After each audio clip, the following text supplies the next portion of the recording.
watch YouTube videos all the time. Like, whenever I can't find anything to do, or when I get a free second, it's probably gonna be spent on YouTube watching like a concert, music video, a new Funny or Die PewDiePie video, something like that. I watch YouTube videos, I would say probably every night, or well, that'd be every day I would watch a YouTube video. If you ask content creators all across the board and you say, how did you get popular on the internet? Or why do you think YouTube became this monster that it is? They say, I don't know.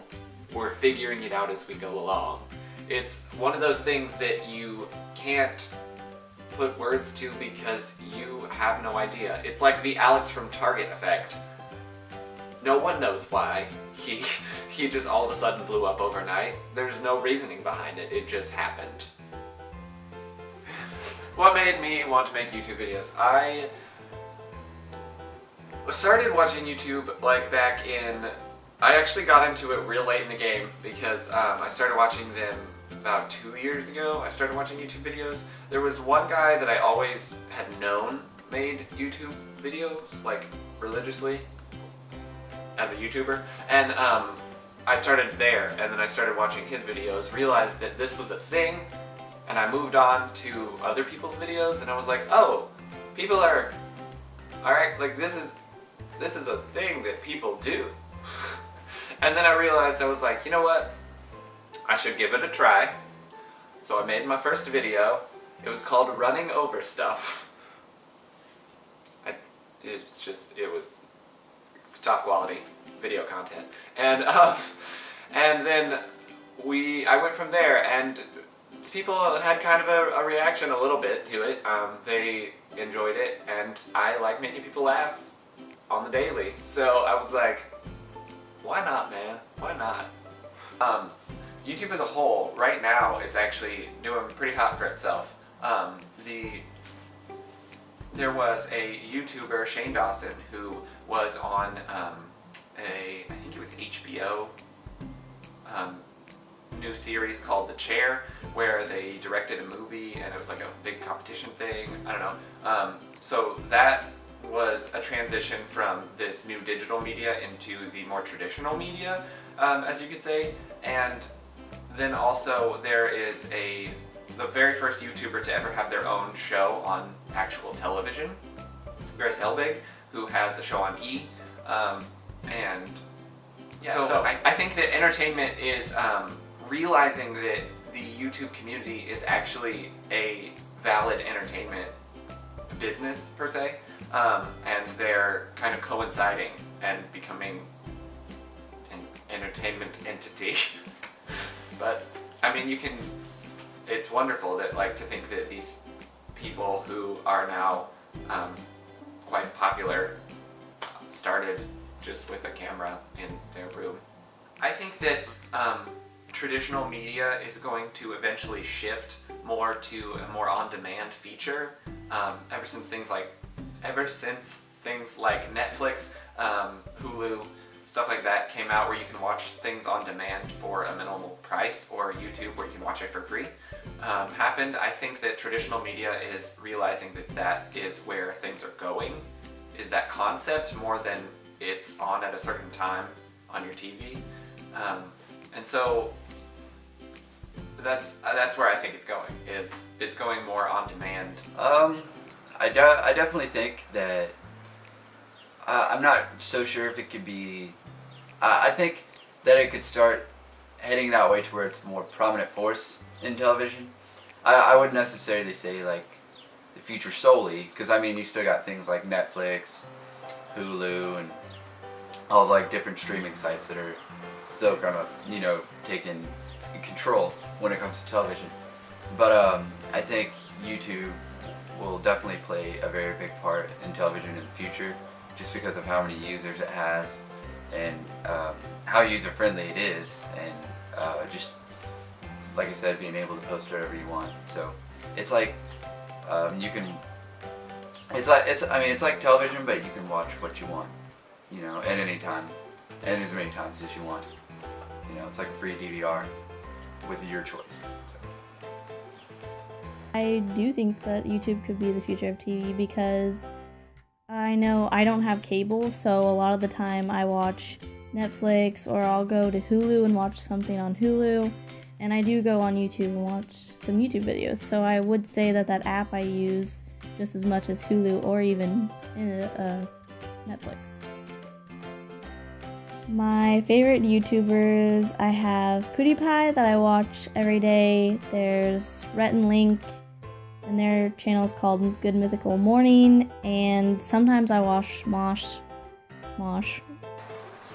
When I first started watching YouTube a lot, I watched Smosh a lot.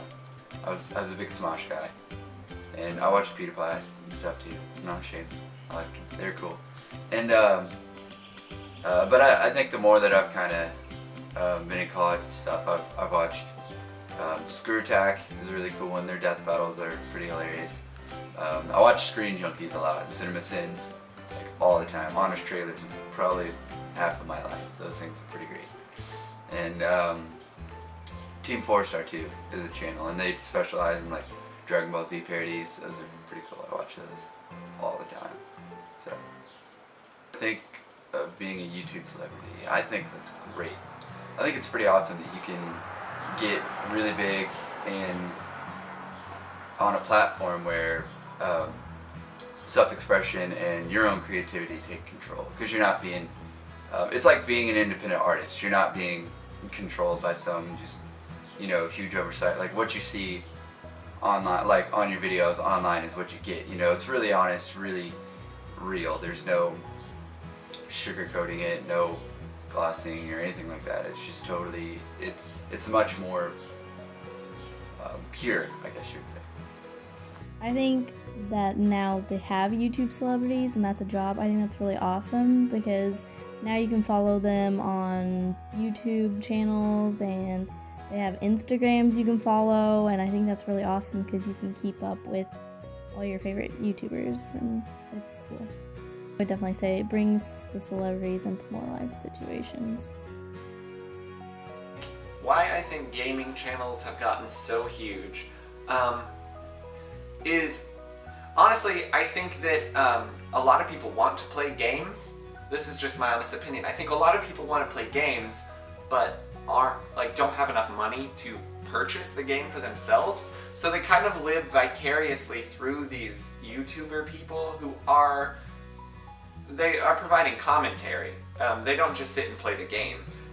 They provide commentary and sometimes joke and have good content as well as while they're playing a game. And so they are kind of living vicariously through this person and through their reactions to this game and playing the game for themselves in a way. It's always kind of fun watching someone, at least for me, I always really enjoyed like if I had a friend who was like a total clown or like an idiot or something like that, just someone that liked to goof around a lot and be weird, whenever I would have him play like a new horror game or something like that, that was always the funniest thing because I would love to watch him react, and I think that gaming channels got so big because a lot of people are really into that. They like to see other people give their opinions on stuff and just kind of have a personality when it comes to stuff like that, and maybe give them a little look at a game that they're not so sure about playing yet, or a game they've never heard of. And I think it's just coming with the different generations, the ones that might not be so interested in playing games themselves, like they just want to watch other people play it, or the ones that just aren't sure yet, or maybe they just want to watch him because they think the dude's funny. It's a new form of comedy, I feel like, that's coming up. Is kind of like this whole commentary thing. And I mean, it's really prominent in gaming right now with like PewDiePie, but I think it also even stretches beyond that to like movies and different television, just commentary on kind of all that different stuff. So YouTube as a fad, no, I don't think it's going to be a fad because Google, who now owns YouTube, if you didn't know that, they are catering to things that people are saying, and they're changing things on YouTube based on what people want and what they think is good for the people as well. And things like MySpace haven't been weren't even around as long as YouTube has been. So when YouTube started out and then it became popular, in that span of time, however many years that is, MySpace had already come and gone probably 3 times. So no, I don't see YouTube going anywhere anytime soon.